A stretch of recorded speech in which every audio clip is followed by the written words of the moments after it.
This is Bumper to Bumper, the car show. Drive in anxious and cruise out confident.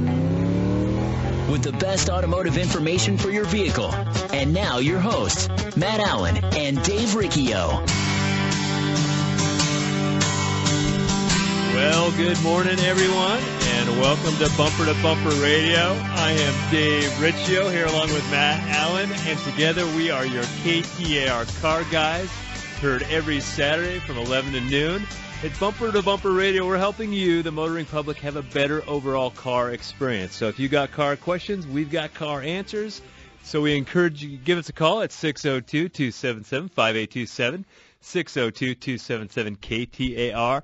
You can also text us at 411-923. And today on the Bumper to Bumper Roadmap, we might come up with a fact or fiction, quite possibly. Are we on the air already, Dave? We are. How did that happen so fast? All of a sudden, we're in here chatting. Of course, we're taking your phone calls. And, you know, I had someone call me today, or this week, in their motorhome. Their grandson accidentally put some bleach in the fuel tank versus in the the water tank to try and clean it out. And so they got that cleared out, and he said, I want a tune-up because it's running rough. And so, it's not very often that we get asked for tune-ups anymore, Matt, is it? Do you still get asked for tune-ups? Well, especially on motorhomes with bleach in the gas I know, right? So, yeah, that doesn't happen very often. But, well, we still do, believe it or not. We get that question, and it's usually because someone feels a symptom, and it's different. You'll get younger drivers. They don't really say, I need a tune-up. It's kind of maybe older, and I'm saying maybe over 30 maybe. I'm 48, so. But people are used to doing a tune-up on your car. When it ran bad, you tuned it up. Back when, you could. We looked up the definition of tuning or tune-up, and I think it was to optimize, make an adjustment to optimize performance or something like that. But it typically refers to an engine or a musical instrument. Well, take your 1985 Chevy Suburban, right? Mm-hmm. You can go for a tune-up. They're probably going to get a cap and rotor and plug wires and spark plugs, and someone's going to tweak and adjust the carburetor maybe if it's not running quite right.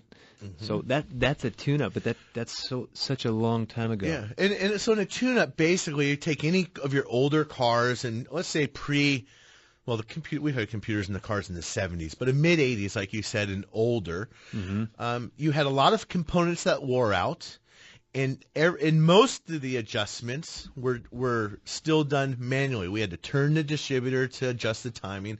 We had to turn screws on the carburetor to adjust the idle or the choke or whatever it may be. But now the computer tunes the car every second you're driving it. So the computer is the one turning the screws constantly, so to speak. But we don't have as many moving parts. So, tune-up was replaced, like you said. The spark plugs wore out, and then the wires were maybe one set of wires for every two sets of spark plugs, and a distributor cap and rotor at maybe 30 or even 60,000 miles, and a fuel filter.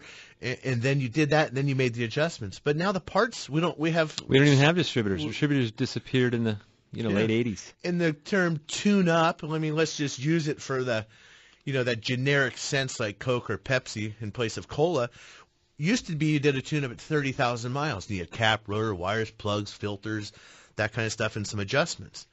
Then spark plugs started getting better. Ignition systems need more fire, more electricity, so they went to 60,000 miles. Because the spark plugs were better. They started to be platinum instead of just copper core or whatever. But then we got rid of the distributors.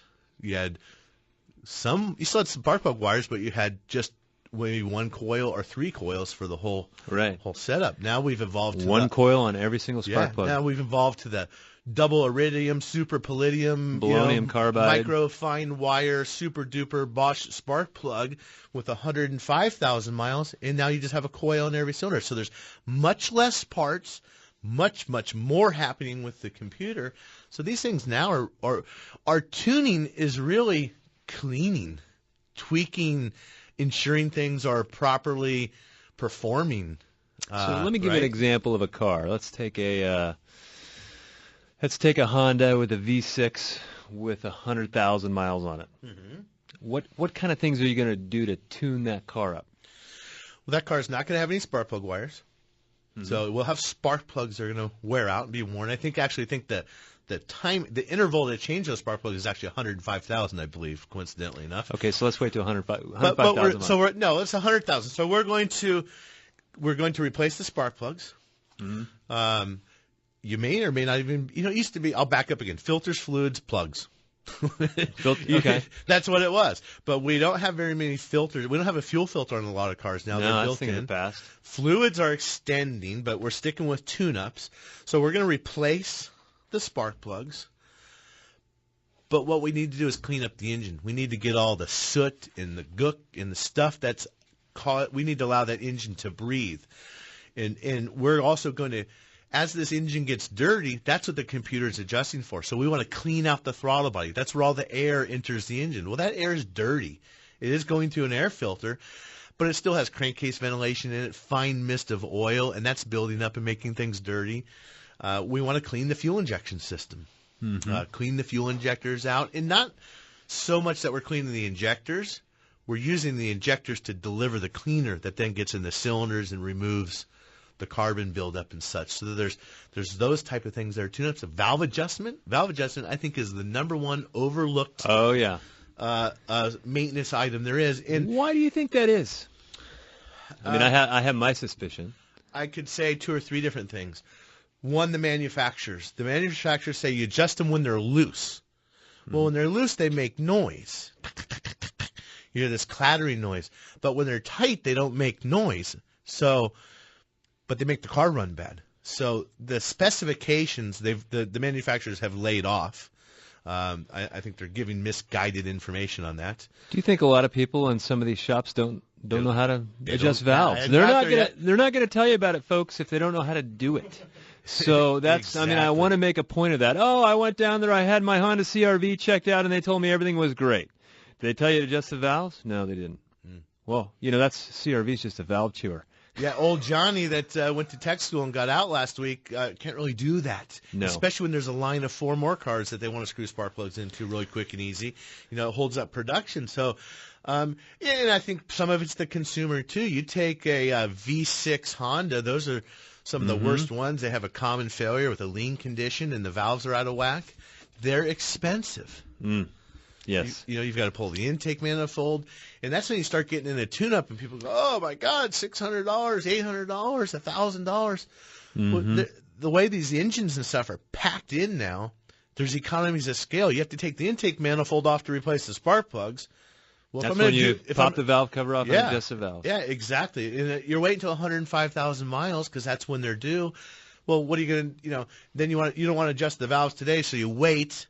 You wait to do it. Well, then you repeat all that labor again. Or you do it when the valve cover gaskets are leaking, because they're going to start leaking. It's got over 100,000. So all these things kind of tie together at that 100,000-mile range, too.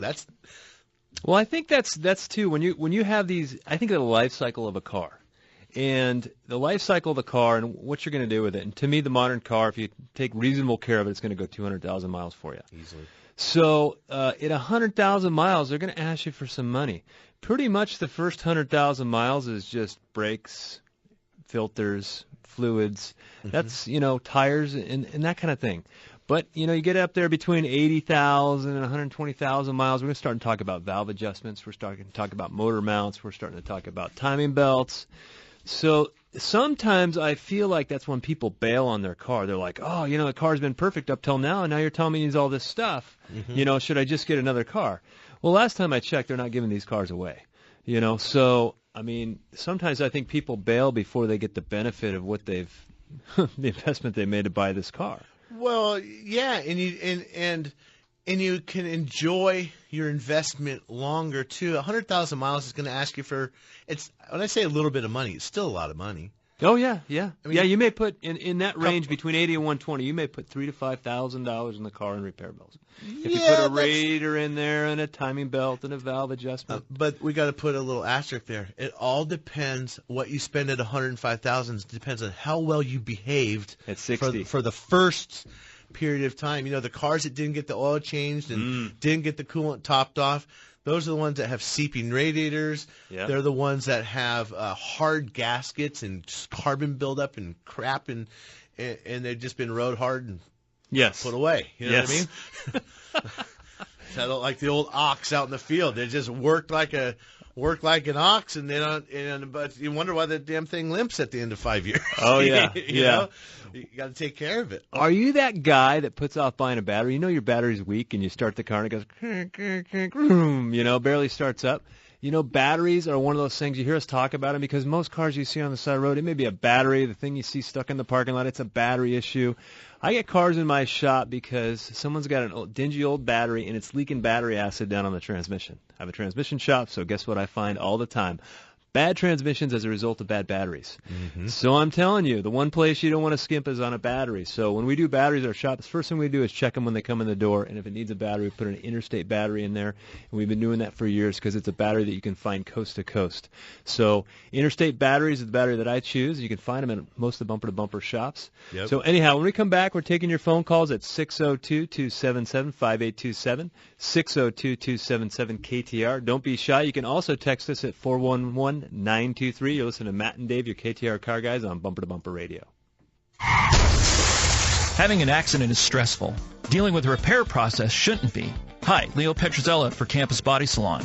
The right to choose a repair facility is yours, not the insurance companies. We work with all insurance companies, but we work for you. Campus Body Salon, Bumper to Bumper Radio approved and independently family owned and operated since 1973. Check out our Cash for Your Crash program where we pay you 10% off of your repair up to $1,000. Campus Body Salon, the best care in collision repair.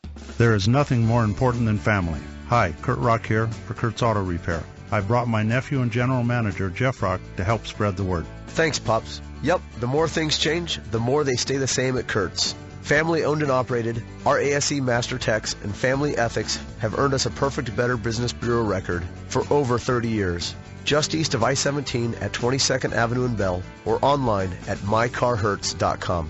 Gas or diesel, foreign or domestic, if your car hurts, take it to Kurt's. A raise in pay, but are they going to have to pay more for health care? We'll tell you, coming up Monday at 2. Mac and Gatos, afternoons on Arizona's news station, KTAR News, 92.3 FM.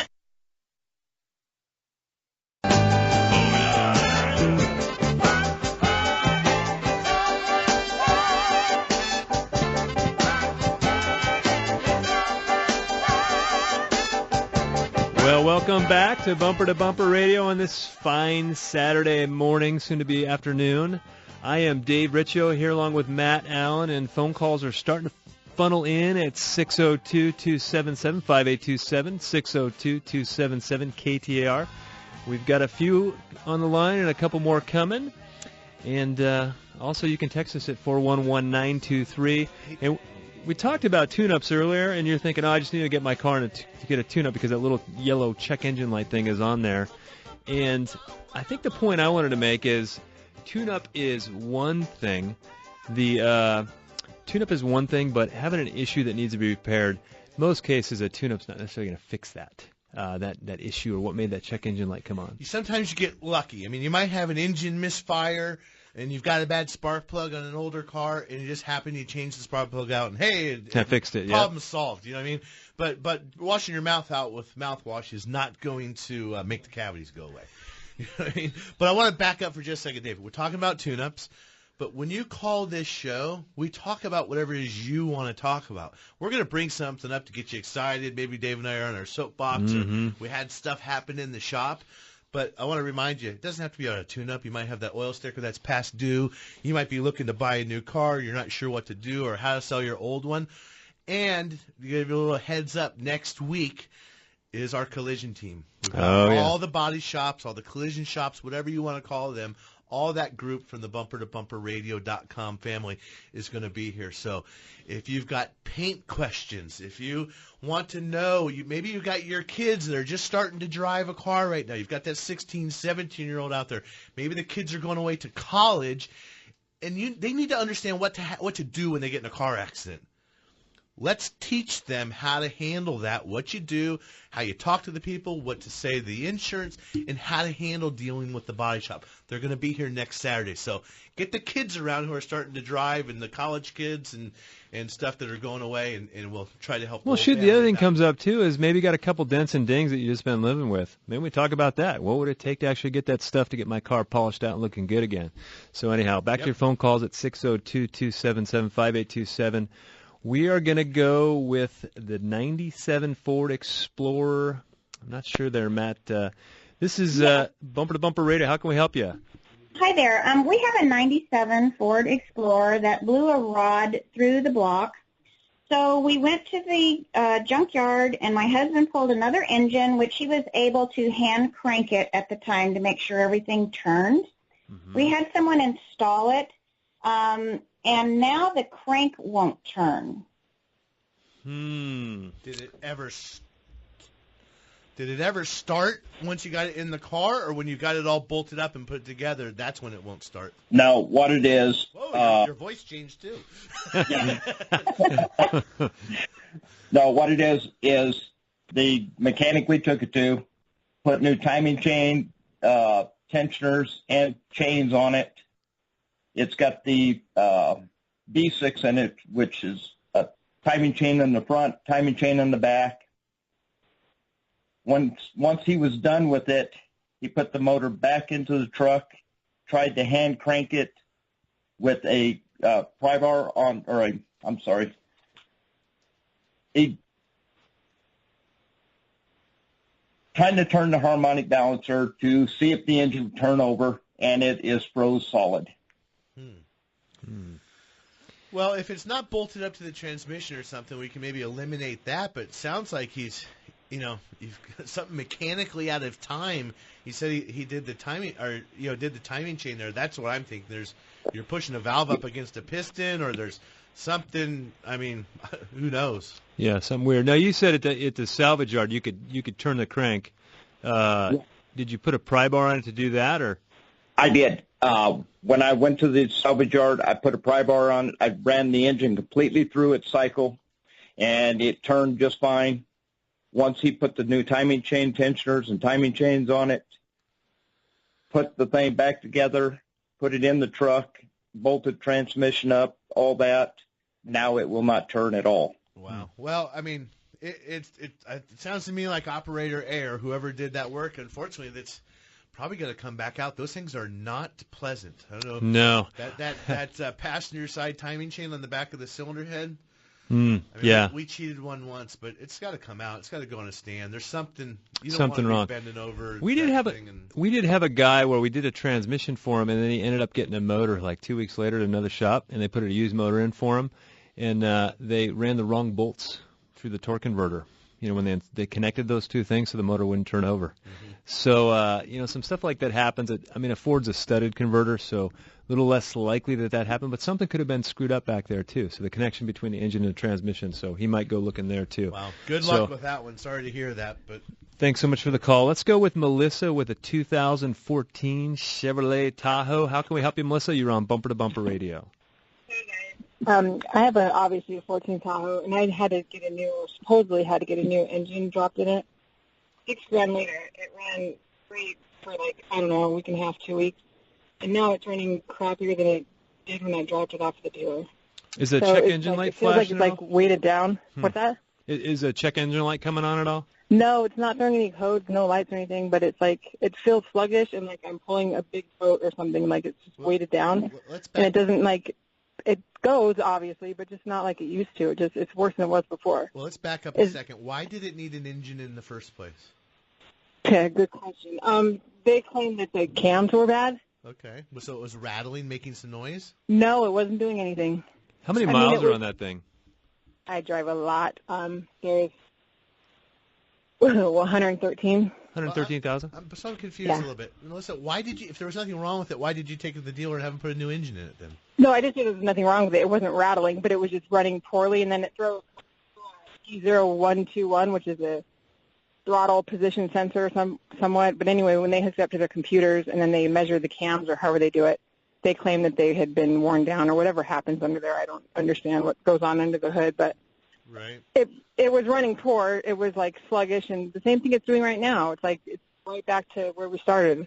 I'm wondering if there's something that they didn't hook up right, or something if they didn't program something, or I don't know what to do. It's certainly possible. I mean, really what you need to do is go back to the dealer, go back to the shop that worked on it, explain to them you're having these similar symptoms, you had it before, and the code, you have a throttle position code. I'm pretty sure that's a throttle by wire. There is no cable, mechanical cable connecting that.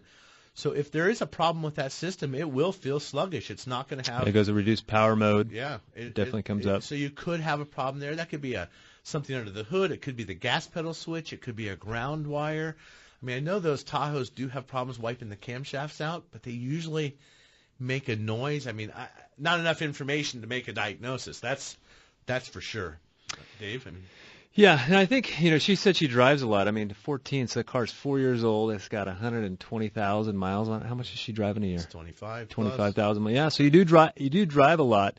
But this gets into a point about, people are funny about their oil changes, And maybe they just go chase the coupon deal. They get the cheapest oil they can put in there, that kind of thing. Or they go by those factory recommendations that say, oh, you don't have to change oil for 5,000, 7,000, 10,000 miles.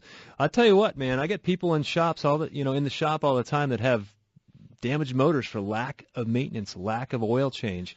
They could have spent, let's just call an oil change $50. Okay. If you got 10 more of them over the lifetime of the car, you're spending $500. Right.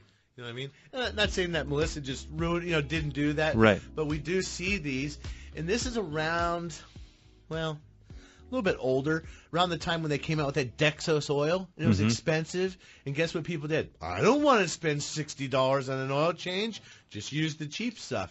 Now you're paying the price. Oh, yeah. So, the oil changes aren't what they used to be. I mean, I do a special now and then, $24.95, and it's a good oil change, and a good shop with a good offer, it's a good service. But we don't just put that oil. If it's not the oil you're supposed to have, we're going to put the synthetic in or we're going to do the other. We had a lady the other day. She had a Volkswagen, and she didn't want to do the right oil change. She said, no, just use your regular. I just want the $24.95. Sorry. We're not even interested in working on your car. Yeah. We're just not going to be involved with destroying it. Why bother? Well, some people, they want to make bad choices on servicing their car. I don't want to be a part of that. I don't want to be part of that abuse to your vehicle. Yes. Love your car. Love it. Definitely love your car. So it's it's that time of year where it's going to get hot, and if your cooling system hasn't been taken care of, you might smell some coolant in your car. If you smell coolant, it's time to get it taken care of, like before it gets really bad. Yeah. Because you don't want that to happen again. Another way to ruin your motor. So when we come back, it looks like we got Ryan and Armando and a couple other calls getting screened in here. So we're going to be helping you fix your car, Bumper to Bumper Radio. Honesty and integrity. It's the only option. Hi, Spencer Doucet for H&I Automotive. H is for honesty, and I is for integrity. We built our business on these two principles.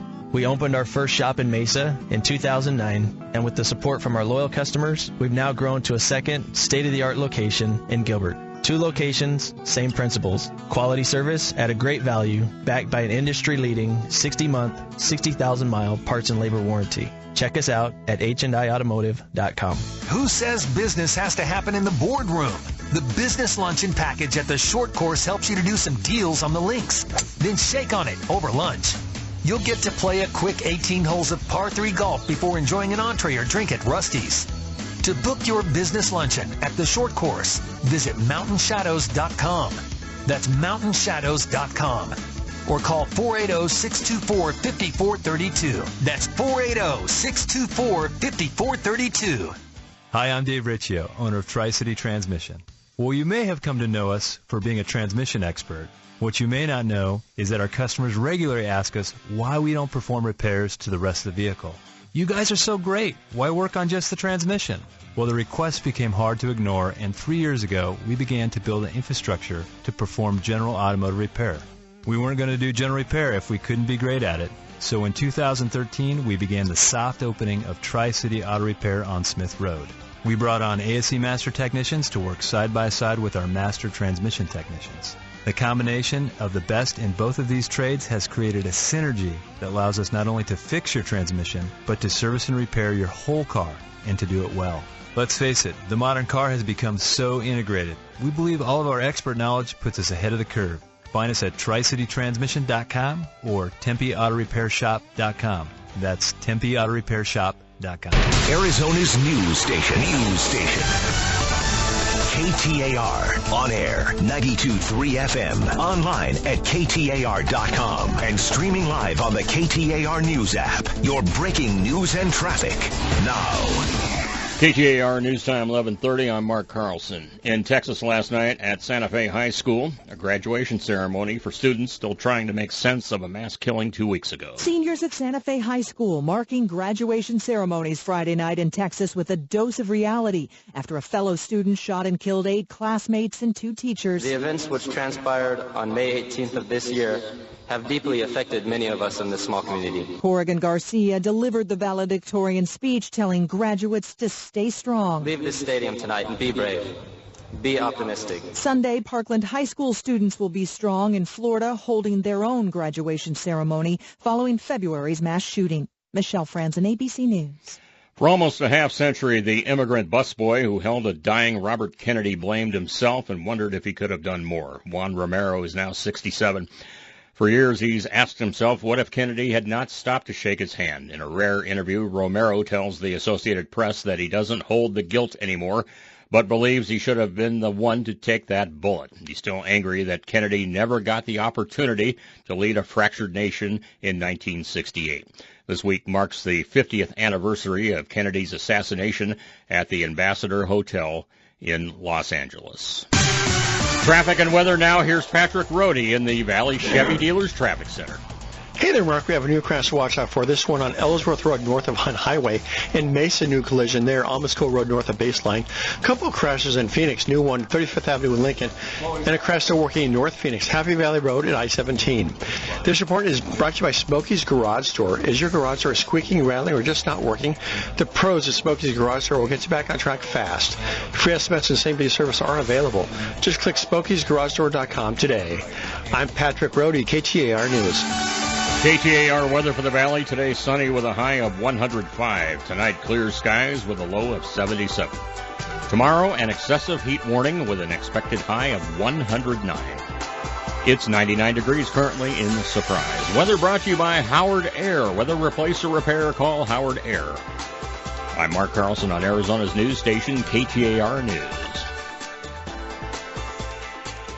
Trust. It's hard to earn and sometimes even harder to find.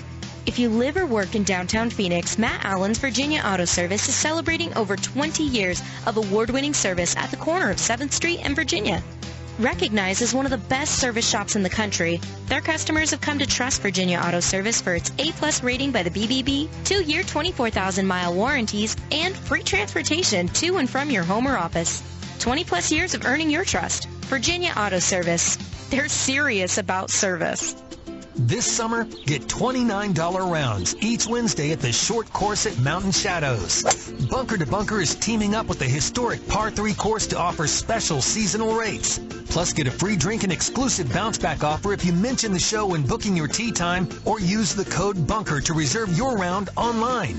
Call 480-624-5432 or visit mountainshadows.com. That's mountainshadows.com.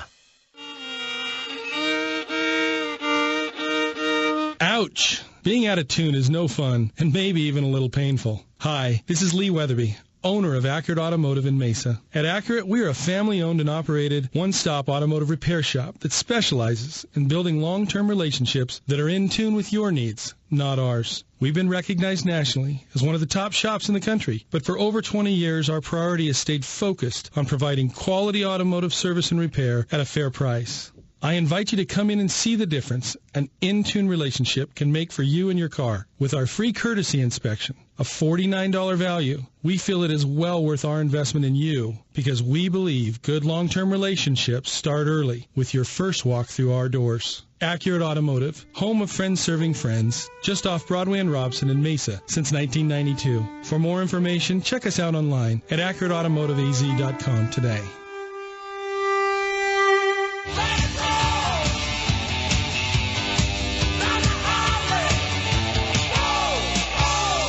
can you trust here in the Valley to repair your ride? This is Bumper to Bumper Radio, KTAR News on 92.3 FM. Welcome back to Bumper Radio. I'm Dave Riccio here along with Matt Allen, and we're helping you with your car. It's 602-277-5827, 602-277 KTAR. Maybe you got some weird vibration. You got a window that won't roll up or down. You've got headlights that don't work. Man, you want to figure out how to get the dent out of your car? Well, the dent I can't help you with. But next week, we have the collision team from Bumper to Bumper Radio, and these guys are experts. They've been in the industry a long time. They can help you through the process of a car accident and the repair process, or if you just want to get some little shopping cart dings out of the side of your car, they can help you with that too. And I'm kind of one of those people that, I wait till the dings add up. Okay, the shopping cart got me. I can live with that one. Okay, now my son hit the door on the wall getting out. Okay, I can live with that one. And then you get about 3 or 4, I'm like, okay, and I go get them fixed. We used to call that, you remember the grocery store chain Alpha Beta? Oh, yeah. We used to call it Alpha Beta acne.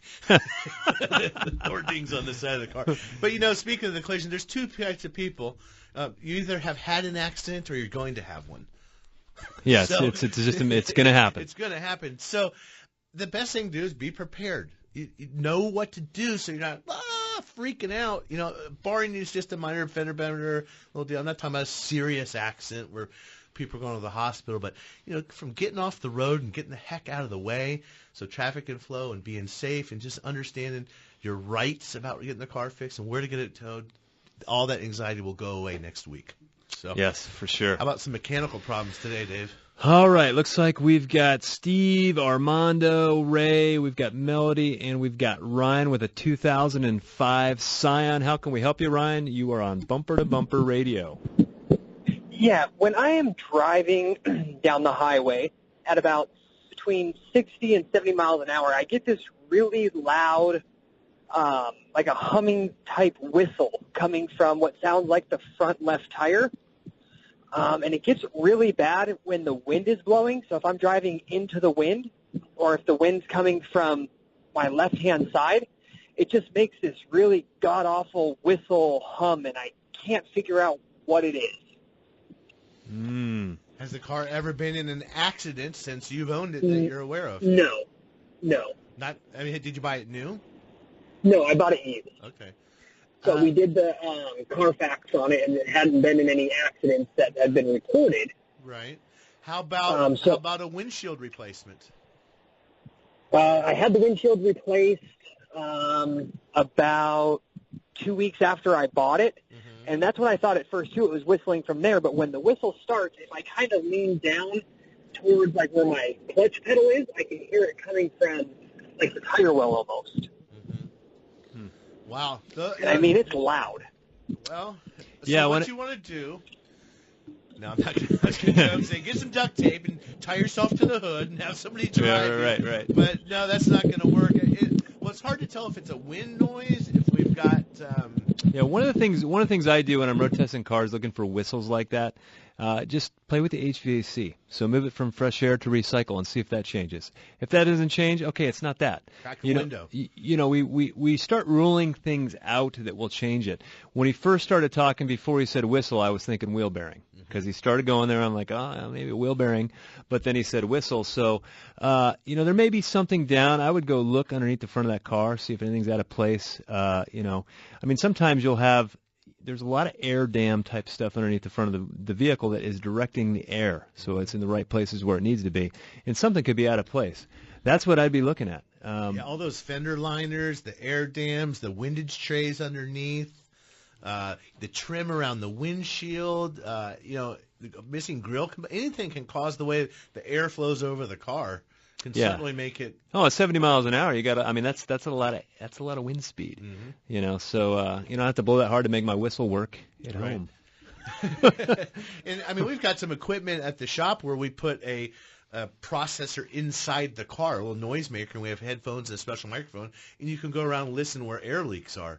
It doesn't sound like it's a whistle like that around like a door trim or something. Yeah, but sometimes you do see the mold, the rubber molding come out of the door, that kind of thing. So that's the stuff I'm, looking at. Yeah. So anyhow, hopefully that helps give you some ideas for some things to try to see if you can narrow that thing down and see what's going on with it.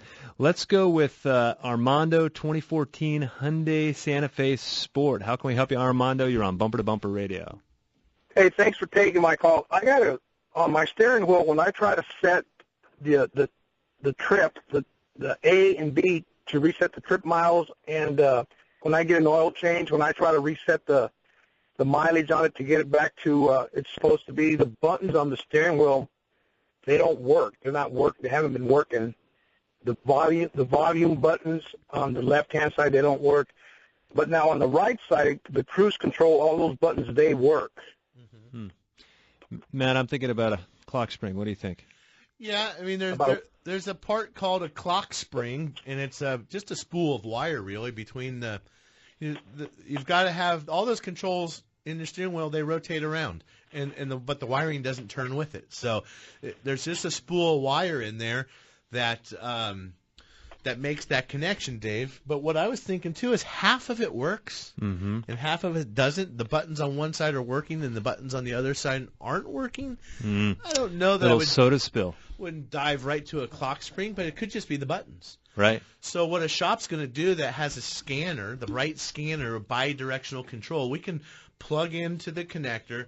We can go into the powertrain control module or the body control module or whatever module for the radio, and we can watch and we can push that button and see if it's working. And then we can take the computer and we can simulate pushing the button, and we can say, well, the steering wheel won't turn up the volume, but I can do it with the computer, so we know that it has the ability to work. So then it's just a matter of doing the test to see if it's the button or the clock spring. But it's one of those two right there, I'm sure. For sure. Well, thanks for the call, Armando. Good luck with that. Hey, if you're looking for a shop, Bumper to Bumper Radio is a great place to find one of those. If you've already got a great shop, I'm sure they'd be happy to fix that for you. So thanks for the call. Let's go with Ray. He's got a 2004 Chevy Suburban. How can we help you, Ray? You're on Bumper to Bumper Radio. Hi, guys. Thanks for taking my call. You bet. About 6 months ago with that Suburban, I let my gasket down to the E portion of the tank, empty, and it's supposed to have a pretty good sized reserve on it. It has a 37-gallon tank, and I can usually put about 30 gallons in at that point. But it wouldn't start, so I went ahead and I got a gas can, filled it up, and then it happened again at about an eighth of a tank, and then again at about a quarter. So it seems to be progressively getting worse, and looking for some ideas. So are you tracking your mileage between fill-ups? Because when you say you're at an eighth of a tank, that's what the gauge says, but you're running out of gas? Right. Okay. I am tracking my mileage, so I should still have gas. Right. Well, there's a couple things we're going to do for a test. We can again, like I was telling the gentleman with the Hyundai or the Kia that was a minute ago, we're going to take our computer and we're going to interface, and we can tell that gas gauge, dial in the resistance in the body control module, and we're going to tell it, show me a half a gauge of gas. So we're going to simulate the signal that the sending unit would tell the instrument cluster or the body control module. We're going to say, we're going to tell it has a half tank of gas, and we're going to see what the story is on the dash. But if we tell it has a half tank in it, and then the dash says something different, we probably have a bad gauge. If we dial in a half a tank and it's got a half a tank on the gauge, I'd start suspecting you have a fuel sending unit failure. Yeah, and there could be an issue with the actual pickup on the fuel pump. Mm-hmm. Sometimes some of these modern cars where the gas tank runs front to back, they put a baffle in the middle, and the baffle will come loose, so that when you're going up the hills, all the gas doesn't run to the back. So there's different things that could be going on, but to me it sounds like maybe some sort of pickup issue, because he's saying, hey, I should have gas in this thing, but it's out of gas. Remember me running out of gas on the way to California with my new car? I was going to say, Dave's good at that. I finally got it fixed. My car would run out of gas with a quarter tank, and so... Dave, it only ran out of gas when it was empty. I know. Okay. It lied to me. It said I had a quarter tank. It happened twice, and so I finally got it into the dealership and got it fixed, and it was just that. It was just a bad sending unit. So the good news, Ray, is maybe you're still been living clean, and that's the original fuel pump in that car. The good news is the fuel sending unit comes with the new fuel pump. It's a whole entire module assembly. So even if you have to replace that, I wouldn't feel real bad about it because you're getting a new fuel pump out of the deal because it doesn't owe you much at this point. It's time for a little bit of fact or fiction, Matt.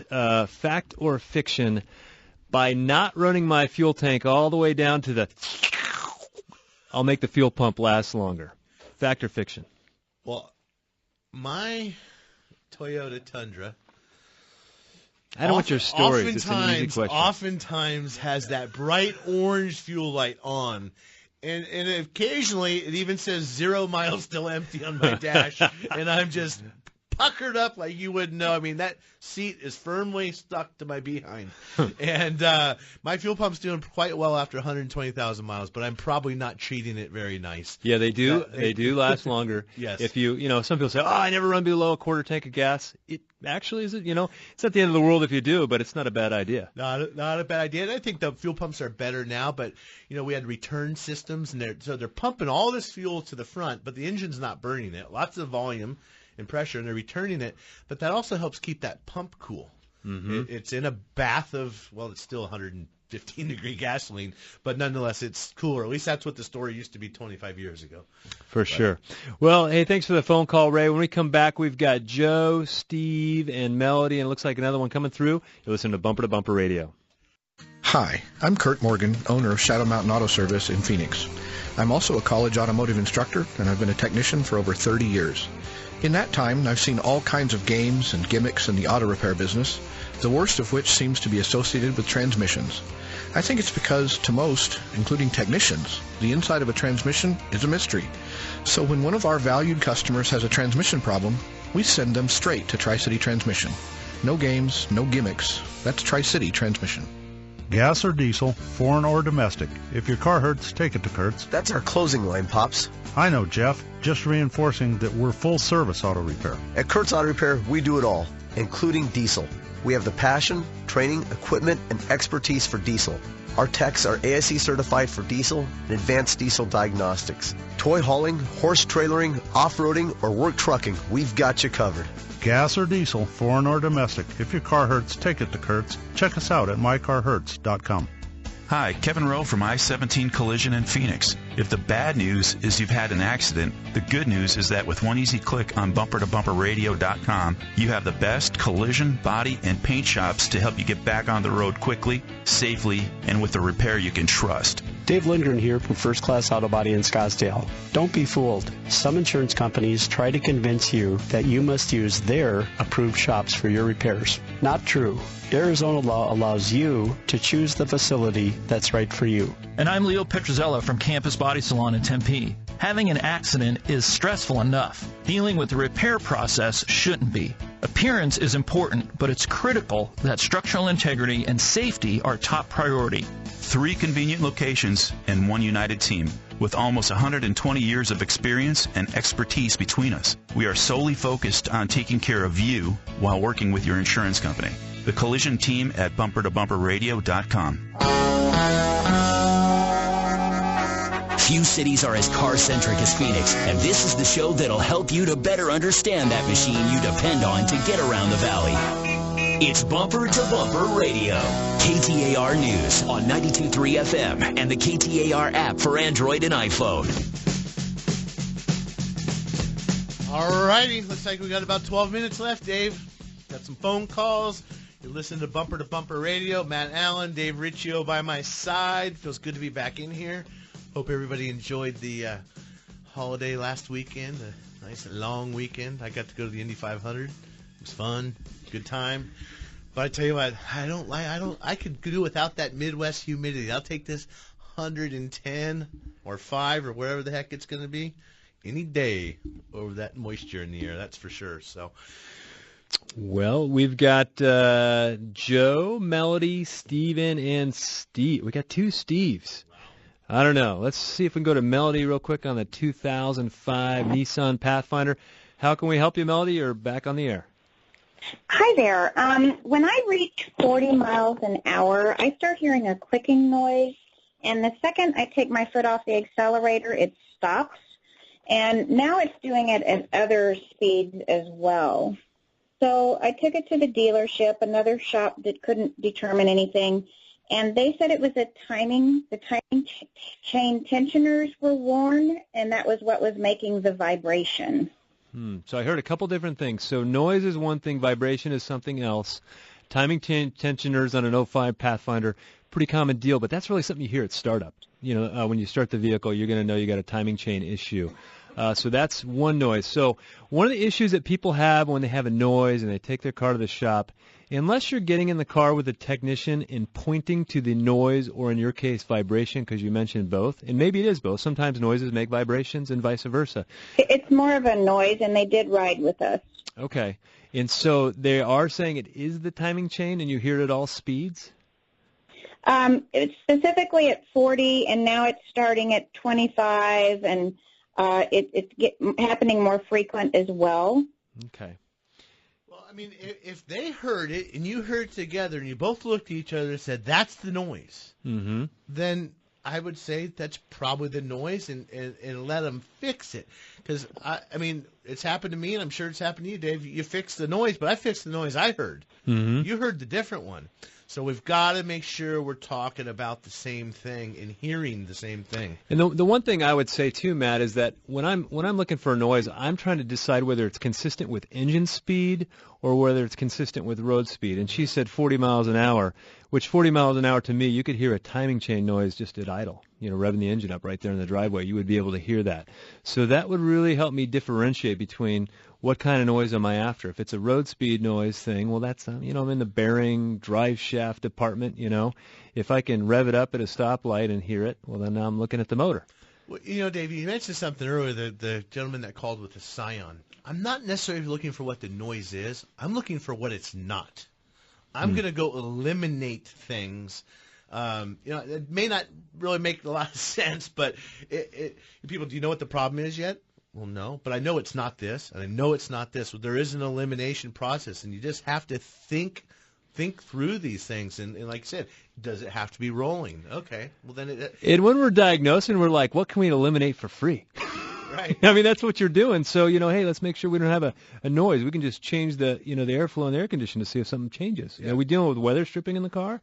That kind of stuff. So, well, let's get with Steven. He's got a 2017 Toyota IM. I don't know if I'm familiar with an IM. But yes, my car is essentially brand new, and the idle is varying. It's going from like 1 to down to 0.75, then back up to 1 every time I go to a stop. And it's done that since I've had it. Is that an easy adjustment, or is that a sensor that's off? 17. I mean, it's a Corolla IM. You need to go visit the dealer. Something doesn't, there's nothing to adjust necessarily. The computer's taking care of that stuff. You certainly shouldn't have a surge. That should be pretty darn consistent. Right. So now you don't have 250,000 miles on this thing already, do you, or anything like that? No. And I rarely. It's 7,000 miles. I've had it for a year about, and and it comes with 2-year free maintenance. Right. And then it's going to be at least a 3-year, 36 bumper-to-bumper warranty kind of thing.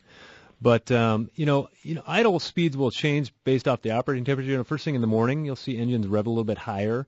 But just at a stoplight, you're not going to see it jump back and forth between 7 and 1,000. Yeah. To me, sounds like a pretty big swing. Like, I'd be a little concerned. Well, no, it's between like 1 and it shoots down towards a half. Right. 0.5. So it's 500 to 1,000, so... Yeah, I mean, you need to go visit your dealer. That's going to be something. There's no sense in you spending any money on that in any shop. They're probably going to hook up a computer, look for some service bulletins, see if there's any reprogramming, reflashes, anything like that. Dave, I want to say something that totally off topic, but I saw it the other day. A guy mentioned free maintenance. It was maybe an advertising. Free maintenance up to 25,000 miles.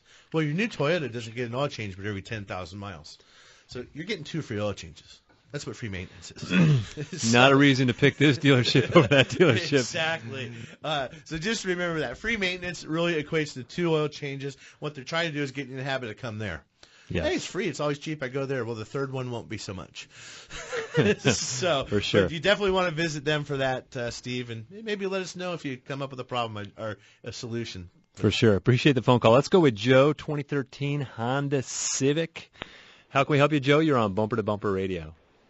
Yeah, hey guys. I have a Honda, 2013, and when either I come to a stop or I'm parked, the air doesn't blow as cold as when it actually starts running, or I go over, let's say, 30, 40 miles per hour, and then the cold air starts blowing. I'm wondering if maybe I have a leak or I just need a recharge.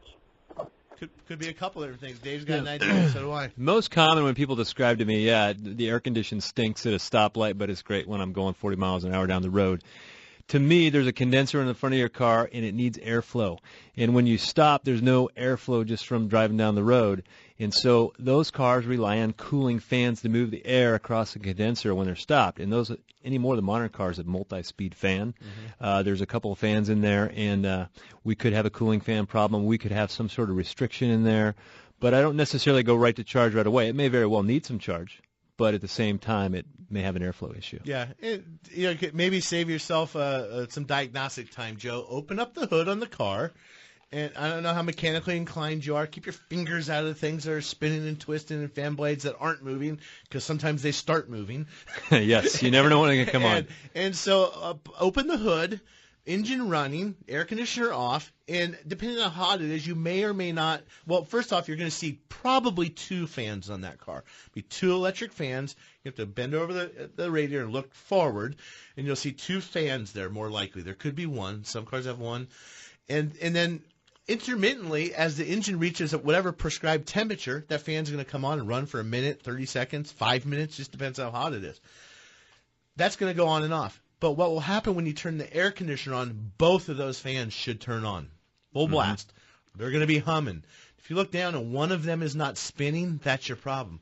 Just whack it with something. I mean, you can take the handle of a screwdriver. You can maybe just bang it with your hand if you can get access.